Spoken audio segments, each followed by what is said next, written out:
वालेकुम स्टूडेंट्स, उम्मीद है खैरियत से होंगी। जो क्रिटिकल केयर नर्सिंग में जो हमने लेक्चर नंबर 6 शुरू किया था शॉक का, उसमें हमने पार्ट फर्स्ट पढ़ा था। अब जो है ना हम पढ़ते हैं पार्ट 2 और इसी पार्ट में हम टाइप्स ऑफ शॉक के बारे में इन डिटेल डिस्कशन करेंगे।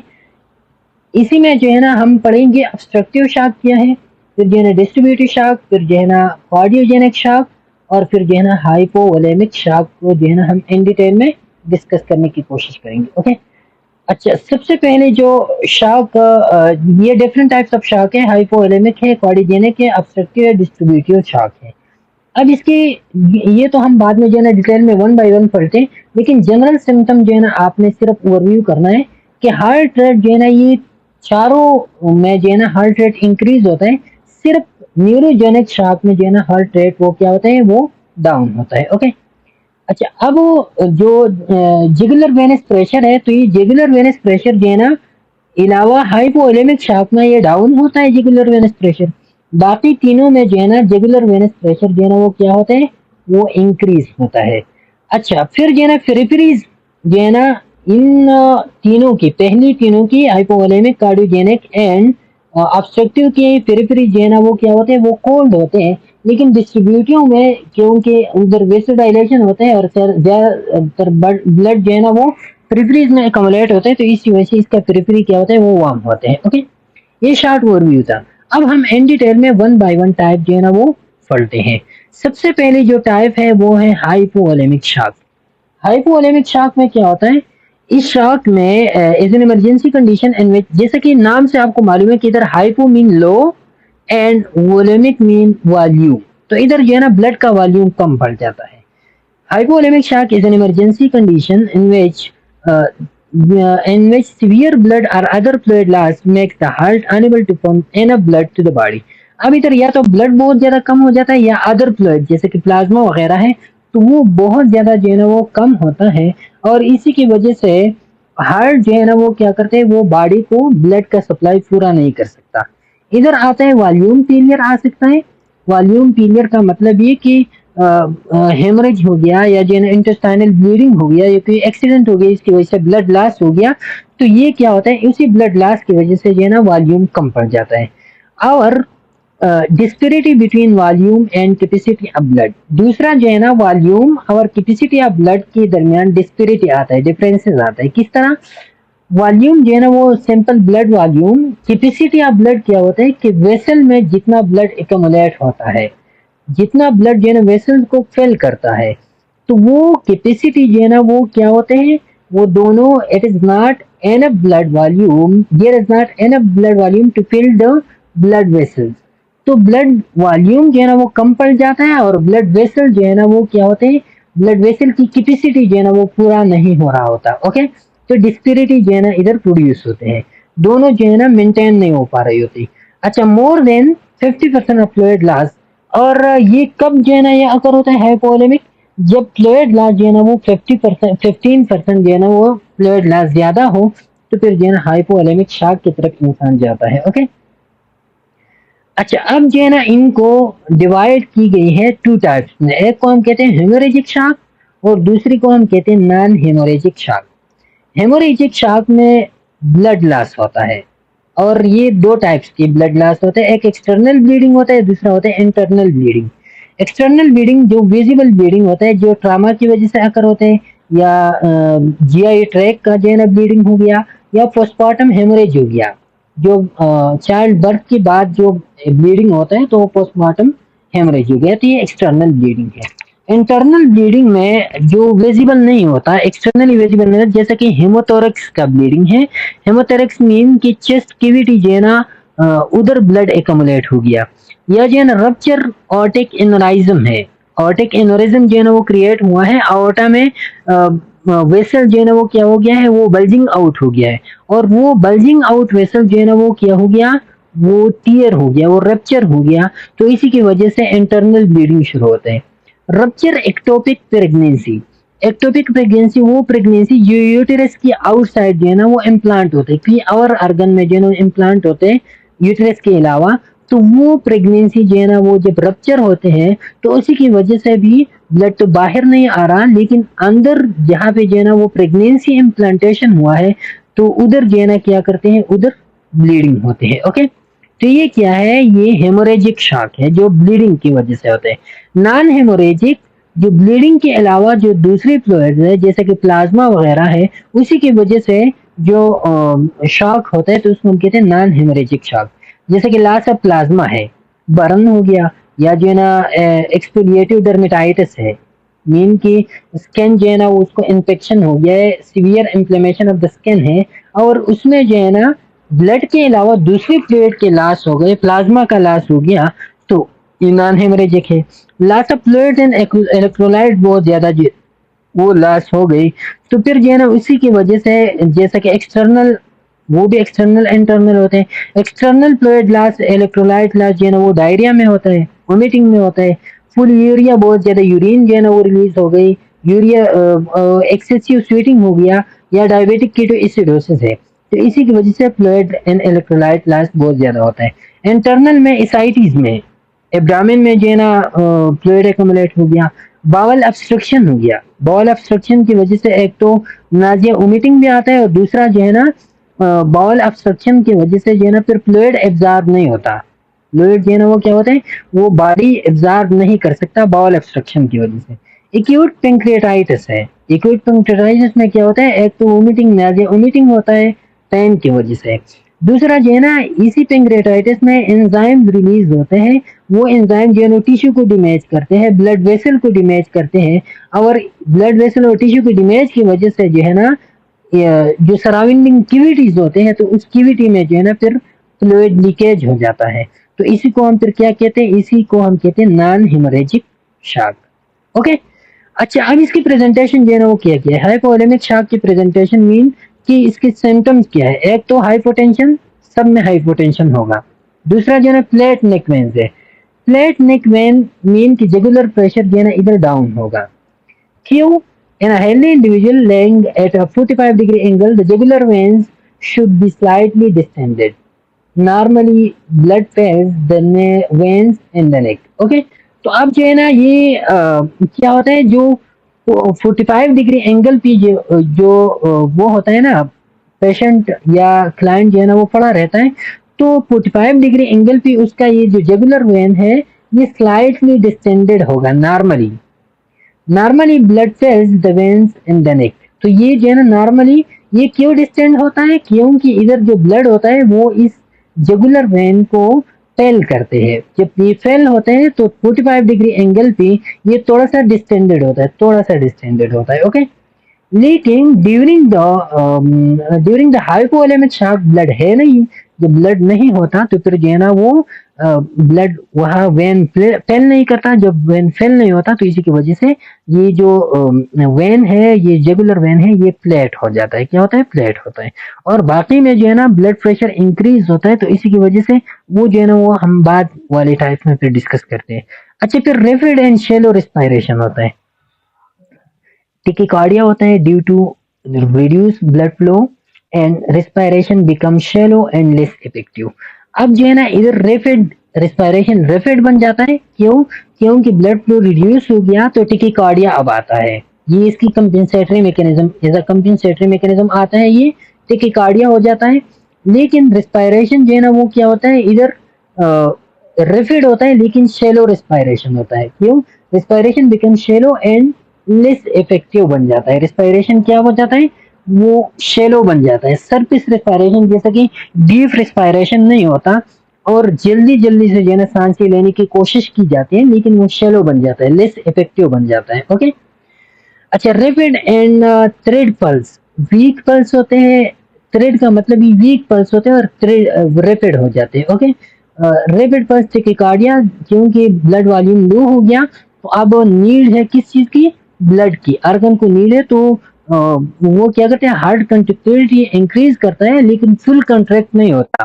फुल कंट्रैक्ट का मतलब ये कि थ्रेड पल्स जो है ना वो वीकन हो जाते हैं, रैपिड हो जाते हैं लेकिन वीकन हो जाते हैं।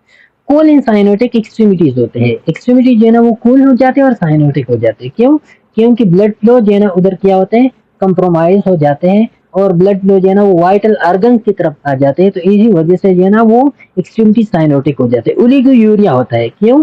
क्योंकि किडनी तक जो है ना ब्लड फ्लो सही नहीं हो रहा होता। जब ब्लड फ्लो नहीं हो रहा होता तो उधर यूरिन जो है ना वो कम बन जाते हैं, और कम बन जाने की वजह से उसका आउटपुट कम हो जाता है। ओके, मैनेजमेंट हम इसकी किस तरह करेंगे? सबसे पहले आपने जो ब्लीडिंग एबनॉर्मेलिटी उसको करेक्ट करना है। ब्लीडिंग एबनॉर्मेलिटी जो है ना आप कलेक्ट करेंगी, और उसी के लिए जो है ना आप क्या देंगे, आप जो है ना ड्रिप वगैरह जो है ना ब्लड जो है ना एक एक्सटर्नल ब्लड है या प्लाज्मा है जो भी है वो आप जो है ना जिसकी नीड हो वो आप लगाएंगे बाहर से। एग्रेसिव फ्लूइड रिप्लेसमेंट आप करेंगे with two large bore IVs or central line. अब जो है ना इधर एग्रेसिवली आप जो है ना विद इन मिनट्स में जो है ना आप उसको ब्लड फ्लूइड रिप्लेसमेंट जो है ना उसको करेंगे, और उसको जो नॉर्मल आईवी लाइंस वगैरह होते हैं वो नहीं, two large bore IV lines या जो है ना सेंट्रल लाइन आप पास करेंगे, उसी के थ्रू जो है ना डायरेक्टली आप उसको फ्लूइड रिप्लेसमेंट करेंगे।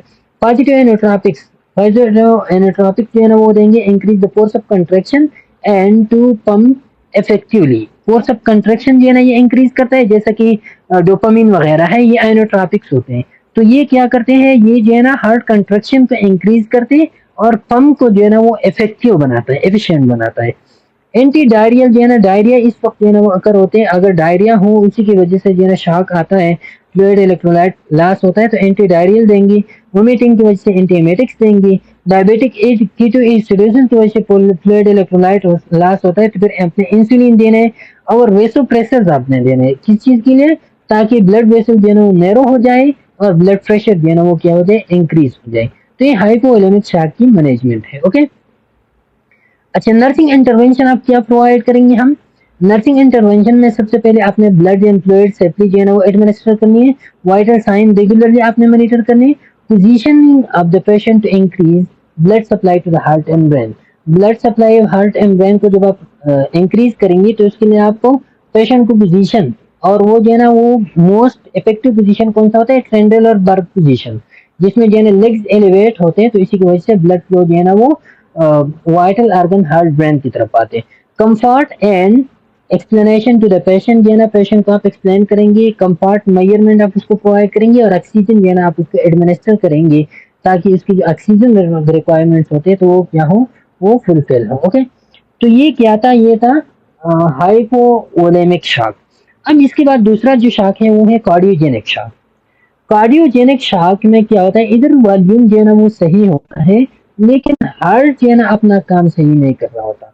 Cardiogenic shock, also known as cardiac shock, happens when your heart can not pump enough blood and oxygen.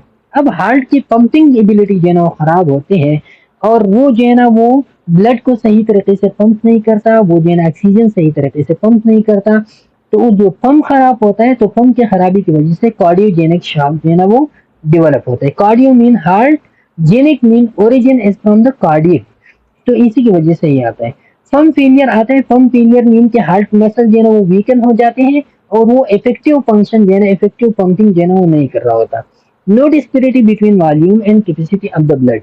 अब इधर जो है ना वॉल्यूम और कैपेसिटी में कोई डिस्पेरिटी नहीं होता।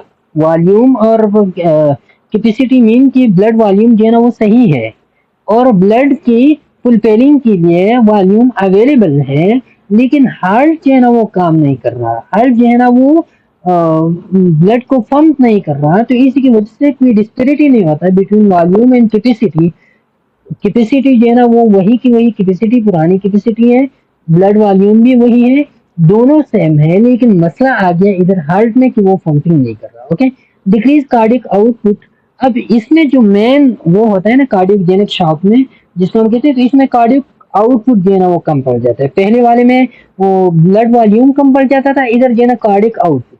कार्डिक आउटपुट किस चीज को कहते हैं? कार्डिक आउटपुट जो ब्लड जो है ना हार्ट जो विद इन अ मिनट कितना ब्लड जो है ना वो क्या करते हैं, वो पंप करते हैं हार्ट, उसको हम कहते हैं कार्डिक आउटपुट। और ये बराबर होता है स्ट्रोक वॉल्यूम की। स्ट्रोक वॉल्यूम मीन कि पर हार्ट बीट जो है ना कितना वॉल्यूम जो है ना वो एजेक्ट होते हैं, पंप करते हैं ब्लड, और साथ में हार्ट रेट के साथ जब हम मल्टीप्लाई करो तो इससे आता है कार्डिक आउटपुट। और ये कार्डिक आउटपुट जो है ना वो डिक्रीज होता है। डिक्रीज का वजह क्या होता है कि हार्ट जो है ना पंपिंग सही नहीं कर रहा। मेनली लेफ्ट वेंट्रिकल डैमेज जब हार्ट में मेनली जो है ना लेफ्ट वेंट्रिकल की डैमेज की वजह से, क्योंकि जो बाहर जो है ना आर्गन्स को पंपिंग जो है ना, एक हार्ट जो पंपिंग कर रहा है तो वो लेफ्ट वेंट्रिकल से अorta में जाता है, तो ये मेनली लेफ्ट वेंट्रिकल डैमेज की वजह से कार्डियोजेनिक शॉक जो है ना वो अकर होता है। ओके, इसकी काजेज कौन कौन सी? सबसे काज जो है ना वो एरिथमिया है। एरिथमिया में too slowly not enough blood is pumped out with each beat. अब एरिथमिया दो इसमें आते हैं, या तो ब्लड हार्ट रेट जो है ना बहुत ज्यादा फास्ट होता है या बहुत ज्यादा स्लो होता है। अब अगर हार्ट रेट जो है ना वो बहुत ज्यादा स्लो हो गया तो इसी की वजह से एनफ ब्लड जो है ना उसका सप्लाई नहीं हो रहा होगा। क्यों? क्योंकि एक बीट आ गया, फिर जो है ना आहिस्ता दूसरा बीट, फिर तीसरा बीट, आहिस्ता आहिस्ता, और बॉडी को जो है ना ज्यादा ब्लड चाहिए होते हैं और इधर जो है ना हार्ट बीट कम है, तो एनफ ब्लड जो है ना वो उसका सप्लाई नहीं हो रहा होता ईच बीट के साथ। दूसरा जो है ना, टू फास्ट जब हो जाए एरिथमिया, टू फास्ट हो जाए तो अब जो है ना हार्ट बीट तो इन्होंने इंक्रीज कर दिया, लेकिन अब इधर जो है ना जो टाइम हार्ट के वेंट्रिकल की फिलिंग के लिए जितना टाइम दरकार होता है वो टाइम इधर जो है ना उसको नहीं दे रहा होता। तो इसी वजह से वेंट्रिकल जो है ना वो सही तरीके से फेल नहीं होती, वेंट्रिकल फेल नहीं होती, तो बीट के साथ, ईच बीट के साथ फुल वॉल्यूम जो है ना वो एजेक्ट नहीं हो रहा होता। इसी की वजह से जो है ना ब्लड जो है ना वो रिड्यूस अमाउंट में पंप हो रहा होता है और ब्लड एफिशिएंटली ऑर्गन्स तक नहीं पहुंच पा रहा होता। तो ये एरिथमिया की वजह से भी कार्डियोजेनिक शॉक आ सकता है। दूसरा मायोकार्डियल इंफार्क्शन हो गया। मायोकार्डियल इंफार्क्शन की वजह से जो है ना क्या होता है, हार्ट फेलियर, इसमें जो है ना क्या होता है, कोरोनरी आर्टरी जो है ना वो ब्लॉक हो गया। अब कोरोनरी आर्टरी की वजह से क्या होता है, हार्ट जो है ना हार्ट को सप्लाई नहीं हो रहा होता, हार्ट मसल वीकन हो जाते हैं, टिश्यूज वीकन हो जाते हैं, और इसी की वजह से जो है ना पंपिंग एबिलिटी वो लॉस होता है। ओके, तो पंपिंग एबिलिटी लॉस होता है तो ब्लड वॉल्यूम जो है ना वो पंप नहीं हो रहा होगा।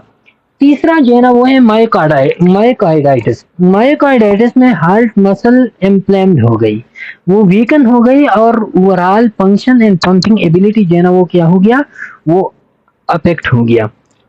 चौथा जो है ना वो है सीवियर वॉल्यूलर डिस्फंक्शन हो गया। वॉल्यूलर डिस्फंक्शन में क्या होता है, disease or damage heart valve can leak or obstruct blood flow. अब इधर जो है ना वॉल्यूलर डिस्फंक्शन हो गया, तो वॉल्यूलर डिस्फंक्शन की वजह से जो है ना जो डैमेज मेन के हार्ट वाल जो है ना वो क्या हो गई, वो डैमेज हो गई। हार्ट वाल जब डैमेज होते हैं तो इसी की वजह से ब्लड फ्लो जो है ना या तो ऑब्स्ट्रक्ट होते हैं या वो उसका लीकेज होता है, placing extra strain on the heart muscle. और हार्ट मसल पे जो है ना एक्स्ट्रा एफर्ट करना पड़ता है। क्यों? क्योंकि अगर वाल्यूलर वाल जो है ना वो डैमेज होते हैं या डिफेक्ट होते हैं तो उसी की वजह से जो है ना बैक फ्लो अक्सर होता है, और बैक फ्लो की वजह से जो है ना हार्ट बार बार जो है ना फिर पंपिंग कर रहा होगा, इफिशिएंट पंपिंग नहीं हो रहा होगा। ओके, सिप्टल डिफेक्ट्स में this can overload one chamber and lead to heart failure and potentially cardiogenic shock. अब इसमें क्या होता है कि इसमें जो है ना सिप्टल डिफेक्ट मीन की आर्टरियम के टू आर्टरियम के दरमियान जो लेयर होता है, जो पर्दा होता है, या टू वेंट्रिकल के दरमियान जो पर्दा, अब ये जो सेप्टम है वो सेप्टम में डिफेक्ट आ गया। सेप्टम की डिफेक्ट की वजह से जो है ना क्या आता है कि लीकेज आता है, मीन की लेफ्ट वेंट्रिकल से ब्लड आता है राइट वेंट्रिकल में, और मोस्टली राइट एट्रियम से जो है ना ब्लड जाता है लेफ्ट एट्रियम में। ओके, ड्यूरिंग द पंपिंग, तो फिर जो है ना जब पंपिंग हो रहा होता है तो पंपिंग जो है ना एफिशिएंट नहीं हो रहा होता है, एक साइड पे जो है ना ब्लड आ रहा होता है और एक साइड हार्ट फेलियर जो है ना वो अक्सर आकर होते हैं, जो कार्डियोजेनिक शॉक की तरफ जो है ना वो धकेल देते हैं। अच्छा, अब जो है ना प्रेजेंटेशन ऑफ कार्डियोजेनिक शॉक क्या होते हैं कि इसमें एक खिलवी स्कैन होता है, क्योंकि ब्लड जो है ना वो सही नहीं सप्लाई हो रहा था एक्सट्रीमिटीज तक, तो जो एक्सट्रीमिटीज है वहां पे कोल्ड स्कैन, डेम्पी स्कैन या स्वेटिंग स्कैन जो है ना उधर वो स्कैन बन जाता है। सिस्टोलिक ब्लड प्रेशर हो तो डिक्रीज होता है। रैपिड रिस्पायरेशन होता है एज अ कंपेंसेटरी मैकेनिज्म, जो है ना द बॉडी में trying to compensate for the lack of oxygen delivered by breathing faster. Rise jugular venous pressure, jugular venous pressure क्यों राइज हो जाता है, blood can back up into the jugular vein due to the heart's inability to pump efficiently। अब इधर जो है ना jugular venous pressure increase होता है, जुगुलर वेनस डिस्टेंशन होता है। ओके, पहली वाले हाइपोवोलेमिक में हमने कहा था कि उधर जो है ना क्या होता है, उधर फ्लैट हो जाता है, क्यों, ब्लड वॉल्यूम नहीं है। इधर जो है ना ये जो हार्ट जुगुलर वेन है ये डिस्टेंडेड हो जाता है, इस तरह बन जाता है। ये डिस्टेंडेड क्यों हो जाता है, इधर अब देखिए कि डिस्टेंशन का मेन वजह ये है कि हार्ट जो है ना ये हार्ट का क्या है, ये फॉर एग्जांपल क्या है, ये हार्ट है, ये जो है ना ये हमने ड्रा किया हार्ट। अब हार्ट के ये क्या है, ये जो है ना हार्ट के चेम्बर्स है, ये हार्ट की क्या है, ये चेम्बर्स है। अब इधर जो है ना ये वाला राइट एट्रियम है, ये लेफ्ट वेंट्रिकल है। अब इस लेफ्ट वेंट्रिकल से ब्लड नहीं जा रहा, लेफ्ट वेंट्रिकल से ब्लड नहीं जा रहा, तो ये लेफ्ट वेंट्रिकल जो है ना ब्लड नहीं जा रहा, लेफ्ट वेंट्रिकल ब्लड इधर से रिसीव नहीं कर रहा, इधर से जब ब्लड रिसीव नहीं हो रहा तो लंग जो है ना इधर ब्लड नहीं भेज रहा, लंग जब ब्लड नहीं भेज रहा तो इधर से जो है ना क्या होता है, लंग्स की तरफ ब्लड नहीं जा रहा होता, इधर जो है ना ब्लड एकमुलेट होता है। क्या राइट एट्रियम में जो नॉन ऑक्सीजनेटेड ब्लड होता है तो वो एकमुलेट है, तो क्योंकि ब्लड जो है ना वो पंप नहीं हो रहा, आगे नहीं जा रहा, तो इधर ब्लड जो है एकमुलेट होता है, ब्लड इधर एकमुलेट होता है। तो ये जो जुगुलर वेन्स होते हैं, जो आपस से जो वेन आते हैं उस वेन से जो है ना ये ब्लड को एक्सेप्ट नहीं कर रहा, तो इधर जो है ना क्या होता है, बैक फ्लो होता है, जुगुलर वेन की तरफ बैक फ्लो होता है और इधर जो है ना ब्लड एकमुलेट होता है, और इसी की वजह से ये जुगुलर वेन डिस्टेंशन जो है ना वो क्या होता है, वो आकर होते हैं। ओके, ओलिगोयूरिया, अच्छा ये वाला faint heart sound, heart sound जो है ना वो फेंट हो जाते हैं। द वीकेंड हार्ट मसल में not contract with enough force leading to quiet heart sound, heart muscle weaken हो जाते हैं, वो सही फोर्स से कंट्रैक्ट नहीं हो रही होती, तो इसी वजह से जो है ना हार्ट साउंड वो क्वाइटर बन जाते हैं। वीक पल्सेस, पल्सेस जो है ना वो क्या होते हैं, वो वीकन बन जाती हैं। Weak pulse means that there is not enough blood pressure behind it to easily felt, blood pressure नहीं है, ब्लड प्रेशर नहीं है तो पल्स को आप किस तरह डिटेक्ट करेंगे, तो वीक पल्स बन जाते हैं। ओलिगोयूरिया मीन की किडनी को ब्लड फ्लो नहीं हो रहा, ब्लड फ्लो नहीं रहा तो उधर यूरिन प्रोडक्शन जो है ना वो नहीं हो रही होती। अच्छा, फिर मैनेजमेंट ऑफ कार्डियोजेनिक शॉक किस तरह मैनेज करेंगे, तो सबसे पहले आपने अगर पेशेंट आ गया कार्डियोजेनिक शॉक के साथ तो आपने उनको वेसोप्रेसर देनी है। वेसोप्रेसर में क्या होता है, कंस्ट्रक्ट ब्लड वेसल्स, ये क्या करते हैं, वेसोप्रेसर कंस्ट्रक्शन काज करते हैं ब्लड वेसल की, इसी की वजह से जो है ना ब्लड प्रेशर इंक्रीज होता है और blood flow to the vital organ वो इंक्रीज होता है। दूसरा जो है ना वो इसके एग्जांपल जो है ना वो क्या है, डोपामिन है, एफिनेफ्रिन है, और साथ में जो है ना क्या है, एड्रेनलिन है या नॉर एफिनेफ्रिन, ये क्या है, ये इसके एग्जांपल में आता है वेसोप्रेसर की, डोपामिन है, एफिनेफ्रिन है और एड्रेनलिन है और नॉर एफिनेफ्रिन, ये इसके एग्जांपल में आते हैं। आयनोट्रॉपिक सब देंगे, आयनोट्रॉपिक का काम क्या होता है कि वो हार्ट मसल कंट्रक्शन को जो है ना वो क्या करते हैं, इंक्रीज करते हैं, फोर्सफुल बनाते हैं इस कंस्ट्रक्शन को, और हार्ट पंप जो है ना वो ब्लड को एफिशिएंटली जो है ना वो पंप करता है। ओके, इसके एग्जांपल डी विटामिन है और मेलरिनिन है, ये क्या होता है, ये आयनोट्रॉपिक्स होते हैं जो इंक्रीज करते हैं हार्ट मसल कंट्रैक्शन को, वो फोर्सफुल बनाता है कंस्ट्रक्शन को। फिर आपने ऑस्मोटिक डायरेटिक्स देने, ऑस्मोटिक डायरेटिक्स किस चीज के लिए, remove access fluid from the body by increasing urine output, अगर बॉडी में एक्सेस फ्लूइड है तो उस एक्सेस फ्लूइड को रिमूव करने के लिए आप क्या देंगे, आप ऑस्मोटिक डायरेटिक्स देंगे। और when fluid buildup is contributing pulmonary oedema, और ये कब आकर होता है, जब फ्लूइड जो है ना वो हार्ट मसल से ही काम नहीं कर रहा होता, तो इधर जो है ना हार्ट जो है ना ब्लड रिसीव नहीं करता, हार्ट ब्लड रिसीव नहीं करता तो पेरिफेरीज में जो है ना वो ब्लड ब्लड या फ्लूइड जो है ना वो अक्सर जमा हो जाते हैं, फ्लूइड जमा हो जाते हैं, और उसी फ्लूइड की वजह से जो है ना क्या होता है कि फ्लूइड जमा होता है, तो उस फ्लूइड को जो है ना इसी की वजह से पल्मोनरी एडिमा वगैरह इसकी चांसेस होते हैं। ओके, पल्मोनरी एडिमा हो गया या एक्सट्रीमिटीज में एडिमा होता है, और अक्सर ये एडिमा जो है ना पल्मोनरी में, क्योंकि हार्ट जो है ना वो ब्लड को पंप नहीं कर रहा होता, तो इसी के लिए फिर आपने ऑस्मोटिक डायरेटिक्स देना, इसके एग्जांपल pyrazinamide या मैनिटोल वगैरह है। ऑक्सीजन आपने एडमिनिस्टर करनी है, क्योंकि ऑक्सीजन जो है ना ऑलरेडी कंप्रोमाइज हो जाता है। इंट्राऑर्टिक बलून पंप आपने लगाना है, और इसका मेन काम क्या होता है कि it helps improve blood flow to the heart and vital organ and reduce the workload on the heart muscle. इसका मेन फंक्शन ये होता है कि हार्ट और वाइटल ऑर्गन तक जो है ना ये ब्लड इंप्रूव करता है, और हार्ट मसल में जो है ना हार्ट मसल पे वर्कलोड जो है ना ये कम करते हैं। ओके, और ये हमने जो पहला पार्ट था तो उसमें हमने डिटेल से डिस्कस किया इंट्राऑटिक बलून प्रेशर, जिसमें हमने डिटेल से लेक्चर अपलोड किए। Possible intubation and mechanical ventilation.